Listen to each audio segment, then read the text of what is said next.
Servus, balik lagi bersama aku Erik channel Holy Bucket. Jadi waktu itu belum lama ini aku sempet bikin Q&A di Instagram. Dan ternyata tuh banyak banget yang masih ragu untuk memutuskan kuliah di Jerman. Dan juga banyak banget yang masih ragu-ragu nih mau kuliah ke Jerman atau harus kuliah kemana. Ada juga yang kayak share dia sebenarnya udah yakin nih mau kuliah ke Jerman, tapi banyak banget kesulitan yang mereka hadapin. Nah makanya belum lama ini aku juga tanya lagi ke kalian, apa kalian punya keraguan atau kesulitan apa yang kalian hadapin ketika kalian lagi mau persiapin untuk kuliah ke Jerman. Dan guys, aku nggak nyangka yang respon itu bakal sampai 100 lebih. Ada orang yang udah kuliah di sini, ada orang yang masih di Indo dan lain-lain. Dan aku akan berusaha untuk jawab sebanyak mungkin, tapi tentunya aku nggak bisa jawab semuanya. Bukan karena nggak bisa dijawab punya, tapi ya ada 100 guys.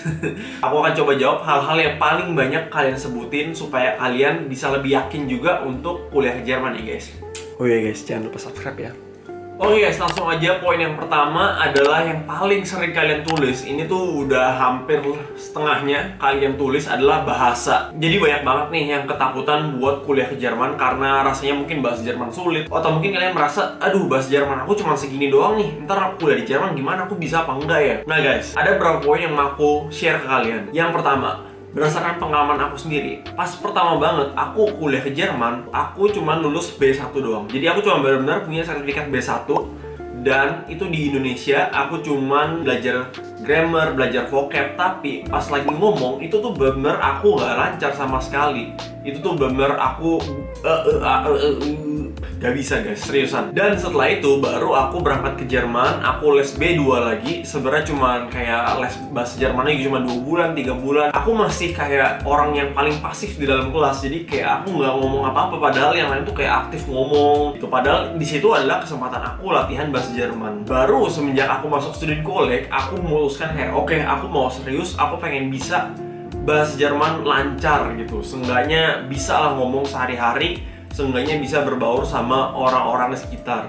Ya udah, di student college aku lebih aktif, dan di situ baru aku mulai lebih lancar. Jadi yang aku mau kasih tahu kalian adalah kalian nggak perlu takut guys. Jadi nggak perlu ngerasa bahasa Jerman aku masih jelek nih. Aku pas pertama banget kesini belum bagus juga, jadi beraniin aja. Yang paling penting adalah kalian terus mau belajar, kalian terus memberikan yang terbaik, kalian terus berusaha untuk ngomong. Asal kalian punya sertifikat yang memenuhi, aku yakin itu udah cukup buat kalian kesini. Baru di sini kalian asah lebih dalam lagi. Yang kedua, sebenarnya masih mirip-mirip juga dengan bahasa, tapi ini kayak udah advance-nya lah, yaitu adalah takut gak bisa berbaur sama orang Jerman. Guys, percayalah, aku sampai hari ini juga masih kesulitan untuk berbaur sama orang Jerman kalau kita lagi ngobrolin soal tema-tema yang sulit. Nah, tapi yang aku mau bilang apa? Tenang aja guys, sebenarnya itu bukan sesuatu yang kalian nggak bisa kontrol punya, tapi kalian bisa coba melakukan beberapa hal ini. Pertama, kalian yang mulai pembicaraan. Kalau misalkan nih, abis bubar kelas, abis itu kalian mau pergi makan, terus jangan sampai dia yang mulai nanya sesuatu duluan. Kamu bisa coba tanya, misalkan tanya tentang cuaca hari ini, atau coba tanya tentang pelajaran tadi dan lain-lain. Hal dari situ, itu adalah tema-tema yang kalian kuasain.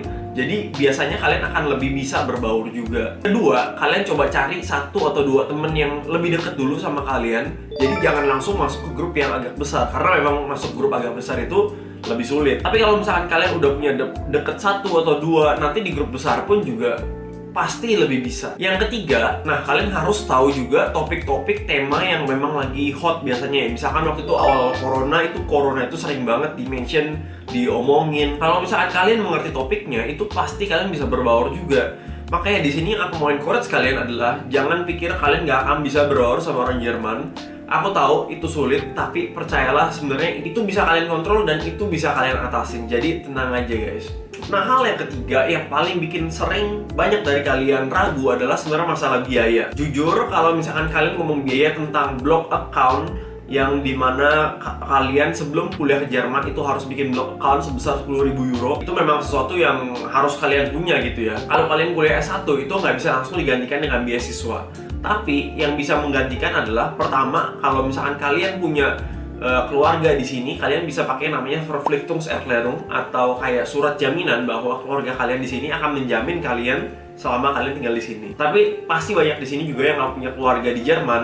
Solusi kedua ini sebenarnya memang agak berlebihan ya. Tapi kalau misalkan kalian udah yakin 100% bahwa kalian mau kuliah ke Jerman, kalian bisa coba cari pinjaman uang, mungkin dari saudara atau dari siapapun. Aku ngerti itu sebenarnya agak berlebihan, tapi kalau misalnya kalian udah menetapkan diri untuk kuliah ke Jerman, percayalah guys, pasti nanti ketika kalian udah dapat kerja di sini, setelah setahun, 2 tahun, aku yakin pasti kalian akan bisa mengembalikan uang yang pernah kalian pinjam. Dan kalian nggak perlu minjam lebih daripada 10.000 ini. Kenapa? Karena nanti kalau misalnya kalian udah nyampe di Jerman, udah punya block account ini, sebenarnya kalian juga bisa kuliah sambil kerja. Kalian bisa fully biayain hidup kalian sendiri dengan kerja yang kalian lakuin ini.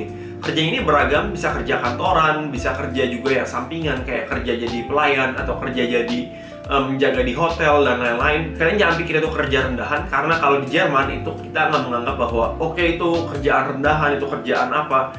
Enggak guys, itu kalian semua pasti dihargain kalau di sini. Jadi mungkin itu bisa jadi solusi buat kalian yang ngomong bahwa biaya adalah kesulitan buat kalian kuliah ke Jerman. Nah yang keempat, ada yang bilang bahwa kuliah di Jerman itu lama karena harus student college dulu, atau mungkin bisa jadi harus sekolah bahasa dulu. Guys, selama-lamanya beda berapa tahun sih? Paling beda setahun sampai 2 tahun. Kalian bisa bayangin ya guys, misalkan ini ada HP, dan misalkan aku pengen lihat tombol ini. Kelihatan nggak ya tombolnya? Ya kecil ini. Tombolnya sebenarnya kecil, cuman sekecil ini. Tapi kalau misalnya kalian lihat begini, gede banget tombolnya. Dan sama sebenarnya seperti kuliah di Jerman itu. Sebenarnya setahun 2 tahun itu bisa terlihat panjang, bisa juga terlihat pendek. Kalau misalkan kalian lihat jangka pendeknya, setahun sampai 2 tahun itu memang jangka yang panjang sekali. Tapi kalau misalkan kalian lihat bahwa karir kalian ke depannya nanti setelah kuliah kalian mau kerja, jangka waktunya sampai 30-40 tahun, itu worth it banget kalian mengorbankan 1 sampai 2 tahun untuk belajar. Dimana belajar itu juga sebenarnya nggak sepenuhnya negatif, untuk masa depan kalian yang lebih baik lagi. Dimana kalian bisa jadi dapat pendapatan yang lebih besar, kalian dapat pendidikan yang lebih baik, kalian bisa bangga juga. Nah makanya guys, di sini aku pengen encourage banget. Memang bisa jadi kuliah di Jerman itu agak lama, tapi worth it kok ke depannya. Dan sebenarnya kuliah di Jerman tuh bisa cepet juga kok. Kalian sebenarnya student college setahun, habis itu kalau misalnya kalian tepat waktu S1 3 tahun, dan totalnya 4 tahun kan, berarti sampai kalian dapat S1 sama aja kayak di Indo kan. Setelah itu 2 tahun buat master. Jadi sebenarnya basically nggak ada bedanya juga. Cuman masalahnya adalah kalian harus belajar bahasa sebelumnya, dan itu kalian bisa lakuin selama kalian SMA juga kan guys. Yang kelima, ini banyak juga dari kalian yang bilang bahwa kalian takut untuk tidak bisa bersaing dengan orang-orang dari negara lain. Terutama contohnya pas lagi tes masuk student college, itu kan kalian bersaing dengan Auslander atau orang-orang asing dari berbagai negara. Dan nanti pas di kuliah pun juga kalian akan ketemu orang dari berbagai negara gitu. Yang aku pengen bilang di sini adalah kalian jangan berfokus pada musuh kalian, jangan berfokus pada lawan kalian, tapi kalian berfokus pada diri kalian sendiri. Yang harus kalian lakukan tentunya adalah kalian mempersiapkan yang terbaik, berikan waktu, investasi waktu untuk belajar bahasa Jerman, belajar bahasa matematika, karena nanti nilai kalian itu nggak bergantung sama saingan kalian. Nilai kalian itu adalah bergantung sama apa yang kalian tulis di kertas ujian kalian. Jadi intinya adalah kalian berikanlah yang terbaik, lakukanlah yang terbaik, dan berfokuslah pada diri sendiri, jangan berfokus pada orang lain. Dan poin selanjutnya, sebenarnya ini poin juga aku sering dengar juga, meskipun kemarin nggak banyak yang tulis itu, mungkin belum kepikiran sejauh ini, yaitu adalah tentang peluang kerja. Nah guys, jadi peluang kerja di sini mungkin bisa 2 hal yang mencakup, yaitu adalah kerja yang kalian sambil kuliah dan kerja setelah kalian selesai kuliah. Yang pertama, kerja semasa kalian kuliah. Guys, percayalah, ini kerja semasa kalian kuliah. Kalau kerja sampingan yang misalkan kerja kasar dan lain-lain, itu gampang banget dapetnya. Itu aku cuma butuh waktu sehari 2 hari buat dapat kerja, dan orang-orang lain juga semua di sini, teman-teman aku juga cuma butuh sehari 2 hari. Di sini lebih kayak kalian punya waktu kapan dibanding skill kalian apa gitu. Skill sebenarnya untuk kerja sampingan nggak terlalu dibutuhin lah, cuman perlu kalian giat kerja aja gitu. Dan kalau misalnya ngomong tentang kerja yang mungkin agak kantoran atau kerja nanti setelah lulus kuliah, memang agak lebih susah. Tapi yang aku mau mention adalah kalian bersaing, kalian nggak akan diminoritaskan, nggak akan merugikan karena kalian berstatus warga negara Indonesia, nggak sama sekali. Jadi kalau misalkan kalian kuliah di sini, lulus di sini, kalian benar-benar dipandang sama seperti orang Jerman yang lulusan sini, orang Brasil atau orang Portugal atau orang Vietnam yang lulusan sini. Jadi kalian tuh bersaing benar-benar literally sesuai dengan nilai kalian. Kalian bersaing dengan skill kalian. Kalian bersaing bukan dengan wajah, bukan dengan tinggi badan, bukan dengan kecantikan, kegantengan. Enggak sama sekali guys. Kalian nggak perlu takut dengan peluang kerja yang ada. Kalian cuma perlu fokus kembali lagi ke studi kalian, berikan yang terbaik, capai nilai sebaik mungkin, bangun portfolio kalian, cari skill-skill yang bisa bermanfaat buat nanti cari kerja. Dan yang kelima, meskipun nomor 5, tapi ini adalah yang terpenting, jangan lupa untuk berdoa.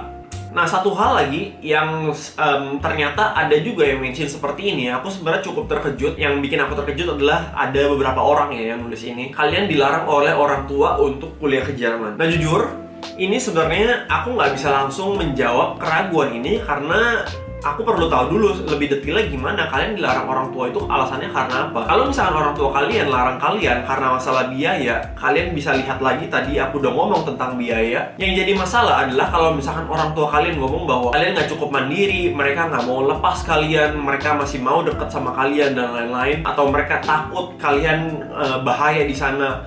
Ini yang aku bisa jawab karena ya buktinya di sini banyak sekali pelajar Indonesia, ada 20.000, sekitar 20.000. Dan semuanya di sini aman kok, nggak pernah ada yang kenapa-napa, nggak pernah ada yang dilempar batu, nggak pernah ada yang ditembak atau apa, enggak, semuanya aman kok. Kalau misalkan ada orang tua yang takut bahwa anaknya tidak bisa mandiri di sini, aku pun ketika pertama kali kesini, aku nggak bisa bilang langsung bahwa aku adalah orang yang mandiri. Tapi kita tujuannya untuk menimba ilmu, untuk membuat masa depan yang lebih cerah lagi. Ini adalah kesempatan bukan hanya untuk belajar secara akademis, tapi belajar juga untuk mandiri, belajar untuk mengurus semuanya sendiri, belajar untuk bertanggung jawab sendiri apa yang harus kita lakukan.